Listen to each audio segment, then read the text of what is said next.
Udip lang donyanya ti pegah-pegah. Menyatanyo gatien i pegah leu deung kah be. Wang gatien ke dema. Nyamnya gatien kai pegah be.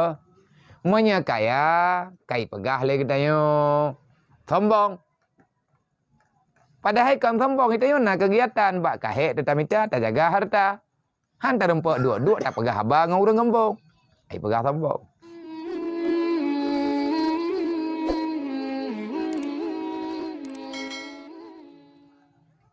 Maka tak usah peduli dengan pembicaraan orang kalau kamu ingin damai hidup di dunia. Yang kita miliki cuma 2 tangan. Tak lebih.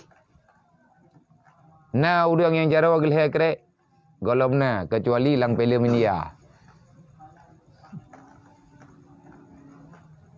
Manusia bertangan banyak. Yai timoh jaro ruk tipluh kre. Adakah itu ada? Mana? Di film.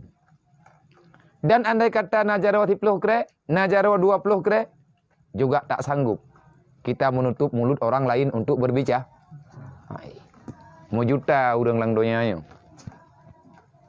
Maka kesimpulan kegedeannya bagi, tak usah engkau hiraukan siapa yang berbicara.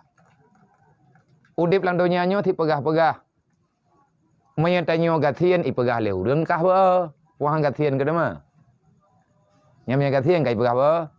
Menyakaya kai pegah le getanyo. Sombong. Padahal kam sombong itu na kegiatan bak kahek tetamita tak jaga harta. Hantar empok dua-dua tak pegah abang urang ngembong. Ai pegah sombong. Tekedi getanyo bangkrut. Lain lah mi pegah. Puhan bangkrut ke man. Yang modern cara mudip kah? Gunungmu pi kumah. Menyatanyo mate pi mantang i pegah. Menyajara lagi udip ji. Yang telat mate. Kau kira ti kau royan. Yang bagusnya bagaimana?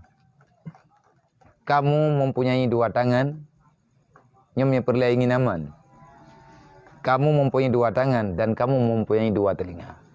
Ambil 2 tanganmu, tutup telingamu. Buka matamu, maka teruslah berjalan. Ho taja bak god. Pat god nyan, tanyo tatupat pat god.